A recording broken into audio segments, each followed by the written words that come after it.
नमः कालकालं नमः रुद्रमालं नमः कालिका प्रेमलोलं करालं नमो भैरवं काशिका क्षेत्रपालम्। जिस दिन कपाट खुले थे उसी दिन हम लोग गए थे, सीएम सर के गेस्ट थे हम लोग।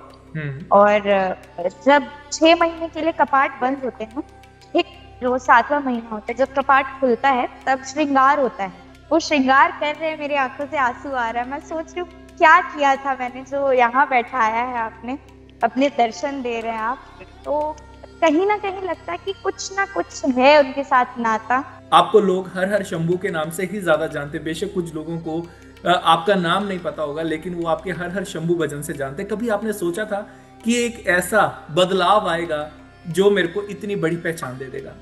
सोचा था कि हाँ लोगों को पसंद आएगा, लेकिन इतनी ज्यादा पैमाने पे पसंद आएगा, इतना प्यार इतना आशीर्वाद देंगे, इसकी कभी कल्पना नहीं की थी। ना आज तक विश्वास होता है कि इस और प्यार मुझे और ये भी पता आशीर्वाद। चला, एक तरफ आपके एग्जाम्स चल रहे थे और दूसरी तरफ आपका ध्यान था लोग कितने लाइक कर रहे हैं, अभी कितनी व्यूअरशिप हमारी बढ़ गई है।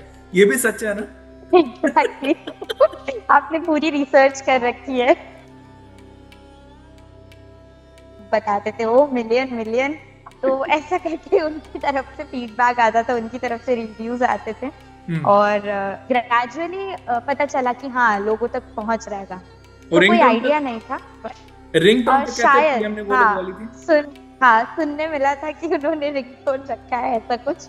तो काफी प्राउड फील हुआ था कि इतनी बड़ी हस्ती है, इतनी बड़ी क्या, हमारे कंट्री के one of the most important personalities, और उन्होंने सराहा है काम को।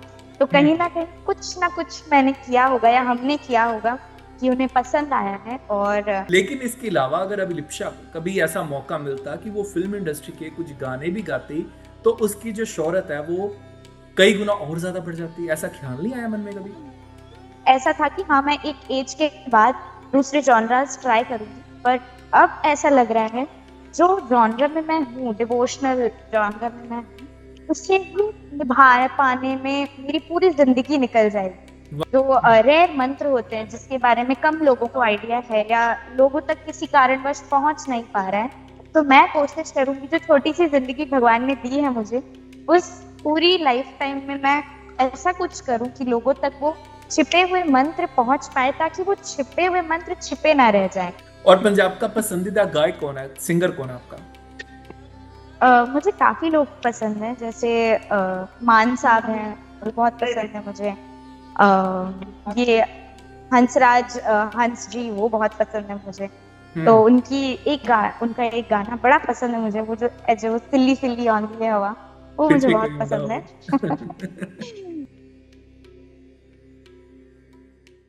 ਜਦੋਂ ਵੀ शिव भोले ਦਾ ਨਾਮ ਜ਼ਹਿਨ ਵਿੱਚ ਆਂਦਾ, ਖਿਆਲ ਦੇ ਵਿੱਚ ਆਂਦਾ, ਤਾਂ ਇੱਕ ਭਜਨ ਜਿਹੜਾ ਬਹੁਤ ਹੀ ਪਿਆਰਾ ਭਜਨ ਹੈ ਉਹ ਦਿਲ ਦੇ ਵਿੱਚ ਆਟੋਮੈਟਿਕਲੀ ਗੂੰਜਣ ਲੱਗ ਪੈਂਦਾ ਹੈ।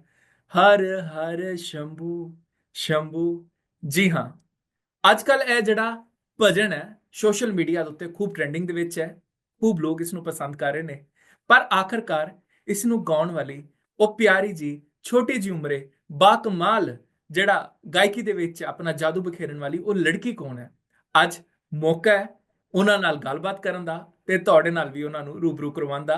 ਸੋ ਸਭ ਤੋਂ ਪਹਿਲਾਂ ਅਸੀਂ ਸਵਾਗਤ ਕਰਦੇ ਹਾਂ ਅਭਿਲਿਪਸਾ ਪਾਂਡਾ ਦਾ, ਜਿਨ੍ਹਾਂ ਨੇ ਨਿੱਕੀ ਜਿਹੀ ਉਮਰੇ ਰੱਬ ਦੇ ਰੰਗਾਂ ਵਿੱਚ ਰੰਗ ਕੇ खूब नाम कमाया। अभिलिप्सा जी, ਤੁਹਾਡਾ बहुत बहुत स्वागत है। सत श्री अकाल, नमस्ते।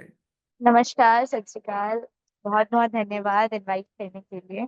और पवित्र महाशिवरात्रि की आपके दर्शकों को और आप सभी को ढेरों शुभकामनाएं। बहुत बहुत शुक्रिया।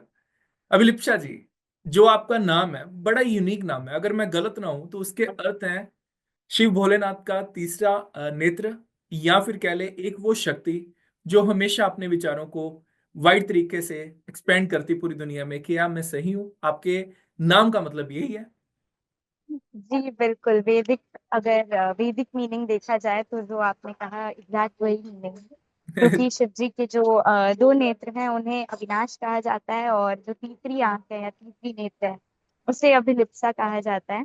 हम्म। और अगर लिटरल मीनिंग आप देखें इसका तो स्ट्रॉन्ग विल पावर या फिर फर्स्ट विश को अभिलिप्सा कहा जाता है।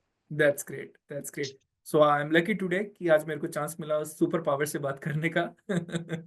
सो ठीक है, अभिलिप्सा हम लोग बढ़ते हैं अपने क्वेश्चन आंसर्स की तरफ, क्योंकि बहुत सारे सवाल होंगे जो आपको लोग सुनते हैं, वो चाहते होंगे कि आपके साथ वो बातचीत करें, लेकिन आज जो ये सवाल और जवाब का सिलसिला होगा इसी के बीच में हम लोग आपकी जो वीडियो उन तक पहुंचाएंगे। सो सबसे पहला सवाल, अभिलिप्सा बहुत छोटी सी उम्र में से ही, या कह लें केजी से ही उसने गाने की शुरुआत कर दी थी, लेकिन असल में अपनी होश में आते अभिलिप्सा को कैसे पता चला कि वाकई ही उसको एक गायिका यानी कि एक सिंगर बनना है? टू बी ऑनेस्ट, मैं काफी कल्चरल बैकग्राउंड से बिलोंग करती हूँ। मेरे हम्म। जो दादाजी थे वो उड़ीसा के गवर्नर्स अवार्डी कथाकार थे। माय नानी वाज अ थिएटर आर्टिस्ट। मेरी माँ जो है वो हिंदुस्तानी संगीत में विशारद है और उड़ीसी नृत्य में विशारद है। हम्म। और पापा जो हैं वो भी काफी, मतलब उनका रुझान है कल्चरल चीजों की ओर। तो कहीं ना कहीं मैं भी थोड़ा बहुत इंटरेस्ट लेती थी इसमें। हम्म। 3 साल की उम्र से विधिवत जो शिक्षा होती है शास्त्रीय संगीत की, वो शुरू हुई थी। पर हम्म। ऐसा कभी सोचा नहीं था कि प्रोफेशन बनाना है सिंगर को, या सिंगिंग को अपना प्रोफेशन लेना है। हम्म। तो ये बस ग्रेजुअली ऊपर वाले की कृपा और ऑडियंस का प्यार है जो यहाँ तक लेके आया है। और हम्म। आशा है यही प्यार, यही आशीर्वाद लोग बरकरार रखेंगे। जी बिल्कुल। हर हर शंभू जो भजन है उसने आपको एक बड़ी ही अलग सी पहचान दे दी है। आपका जो कद है वो आगे से कई गुना ज्यादा बढ़ चुका है।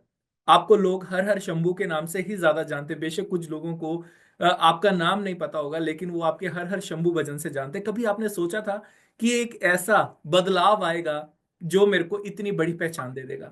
कोई एक्सपेक्टेशंस नहीं थी। टू बी ऑनेस्ट, जब ये प्रोजेक्ट हुआ था तब ऐसा था कि हाँ, कुछ नया है, कुछ नया करने का मौका मिल रहा है, हम्म। तो बिल्कुल ट्राई करते हैं। उन दौरान मैं 12th बोर्ड्स के लिए प्रिपेयर कर रही थी।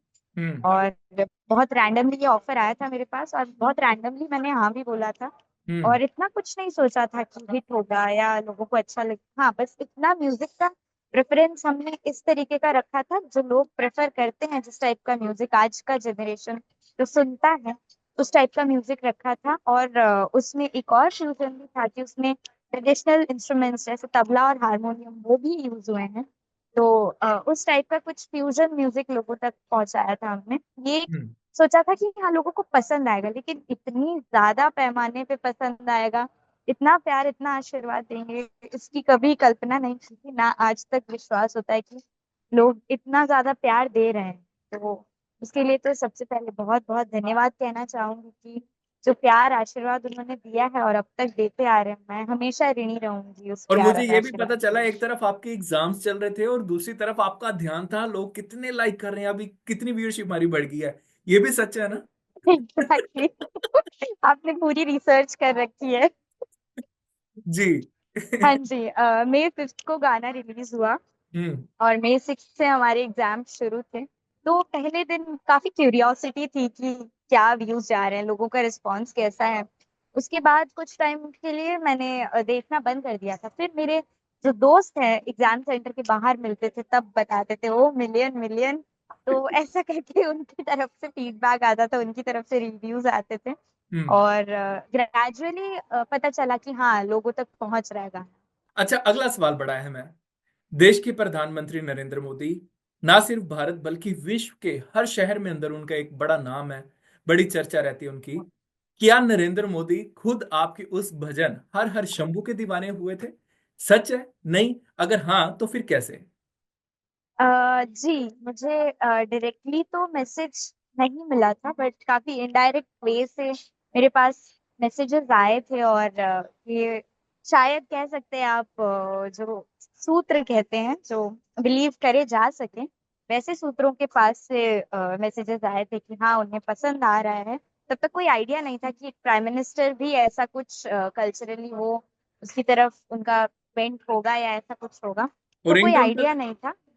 रिंगटोन तक कहते शायद, पीएम ने वो हाँ, लगवा ली थी। सुन हाँ, सुनने मिला था कि उन्होंने रिंगटोन रखा है ऐसा कुछ।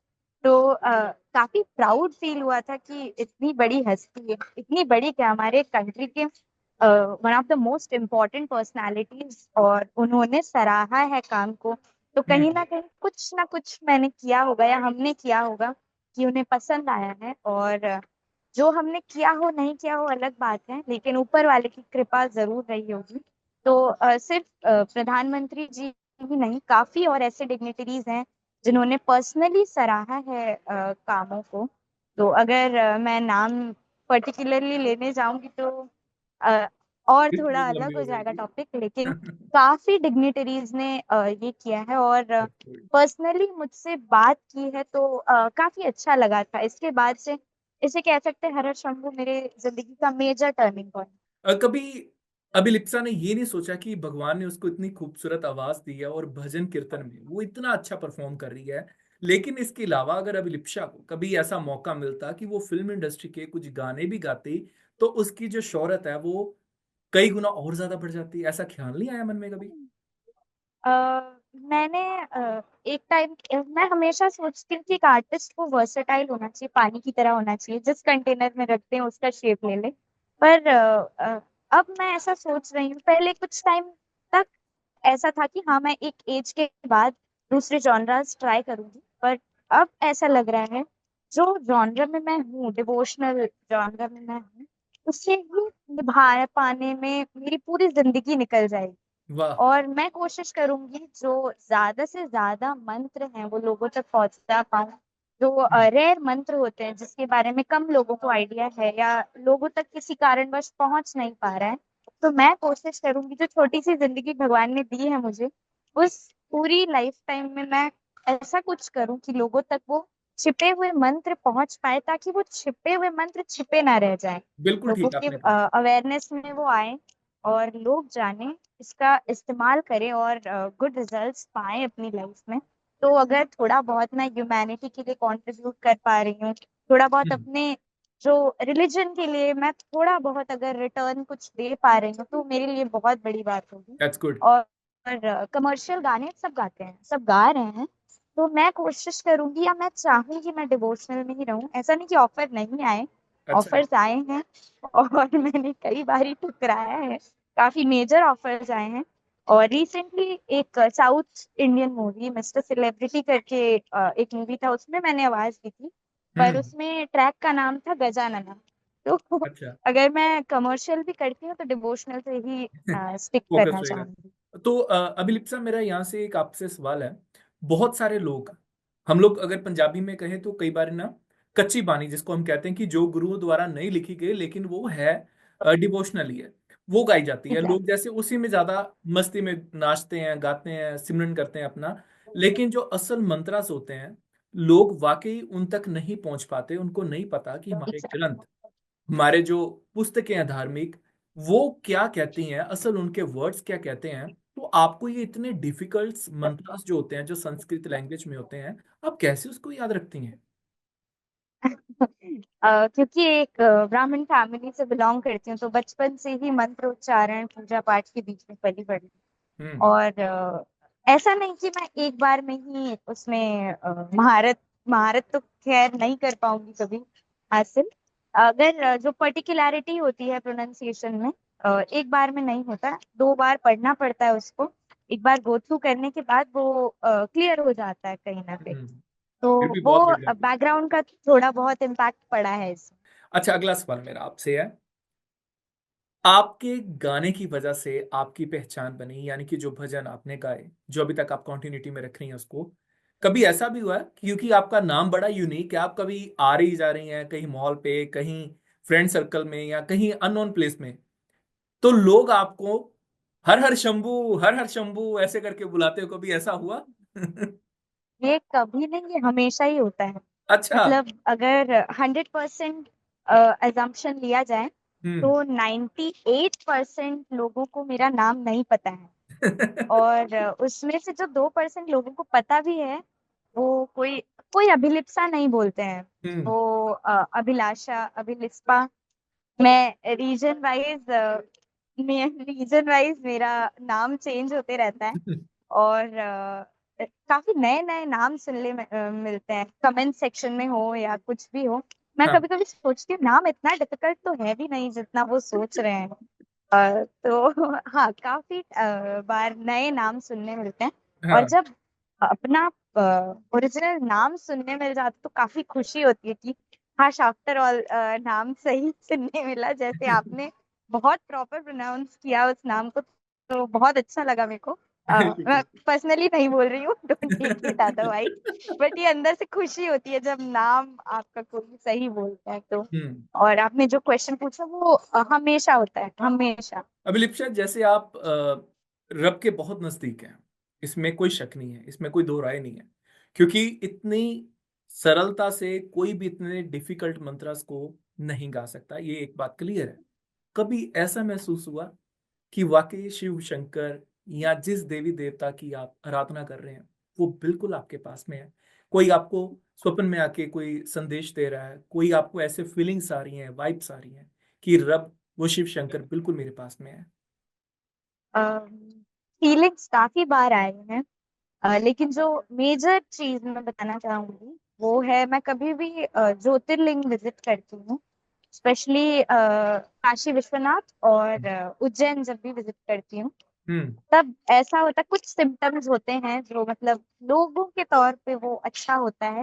हम्म। जैसे कभी तिलक लगाते हैं, टीका लगाते हैं पंडित जी, तो नाक पे सिंदूर गिर जाना, या जलाभिषेक करना ज्योतिर्लिंगों का, हम्म। या मतलब ऐसा लगता है कि कहीं ना कहीं मैं एक बार को सवाल करती हूँ ऊपर वाले से कि मैंने क्या किया था जो मुझे ये नसीब हुआ, या मुझे ये मौका मिला। जैसे हम्म। मैं एक किस्सा बताऊंगी, बद्रीनाथ जी की दर्शन हमने की थी, विद फैमिली थी मैं। और जिस दिन कपाट खुले थे उसी दिन हम लोग गए थे, सीएम सर के गेस्ट थे हम लोग। हम्म। और जब 6 महीने के लिए कपाट बंद होते हैं, ठीक, जो 7वां महीना होता है जब कपाट खुलता है तब श्रृंगार होता है। हम्म। तो 3 घंटे हम बैठे, हमने मतलब देखा हम्म। बद्रीनाथ जी को, बद्री विशाल जी को। जी। पूरा कपाट, उनका गर्भ भी धुला, ये हुआ सब हुआ। जब जी। जी। उनका श्रृंगार हुआ, पहले के जो पौने 2 घंटे थे उसमें सिर्फ धुलाई हुई पूरी, मतलब सफाई हुई पूरे गर्भगृह की। हाँ। और जो लास्ट के कुछ समय बाकी थे तब श्रृंगार हुआ। वो श्रृंगार कर रहे हैं, मेरी आंखों से आंसू आ रहा है, मैं सोच रही हूँ क्या किया था मैंने जो यहाँ बैठाया है आपने, अपने दर्शन दे रहे हैं आप। तो कहीं ना कहीं लगता है कि कुछ ना कुछ है उनके साथ नाता, स्पेशल हम्म। नाता, कि वो बैठा रहे हैं अपने सामने। तो बिल्कुल। काफी खुशी होती है जब ये देखने का मौका मिलता है। अगर मैं गलत ना हो तो अभिलिप्सा की, आपने कराटे में भी महारत हासिल की है, कि ये बात सही है? जी, मैं नेशनल की गोल्ड मेडलिस्ट गोल्ड हूँ मेडलिस्ट और हैं ब्लैक बेल्ट और आपके होल्डर पास हूँ। ब्लैक बेल्ट भी है। अब मुझे ये बताएं कि अभी तक अभिलिप्सा ने कितने बंदों की पिटाई करी है, पकड़ के कितने बंदे फेंटे हैं? हाँ, पिटाई की जरूर है, और बदमाश मैं बहुत थी, अच्छा। गुड्डी थी मैं। तो ऐसा तो नहीं था कि मैं चुपचाप थी, चुपचाप अभी जिस लाइन में हूँ मैं, तो चुप हो गई हूँ मैं। हम्म। अ, उसके बाद लाइक ऐसी मार्शल आर्ट में मानती हूँ कि वो आपको एक इनर कॉन्फिडेंस देता है। हम्म। आपको मतलब किसी भी चीज में आप स्ट्रेट फॉरवर्ड होके वो चीज अटेम्प्ट कर सकते हैं, और डर नहीं रहता या कशक नहीं रहती आपके मन में कि ये हम्म। करे या नहीं, कोई दो राय नहीं होती आपके मन में।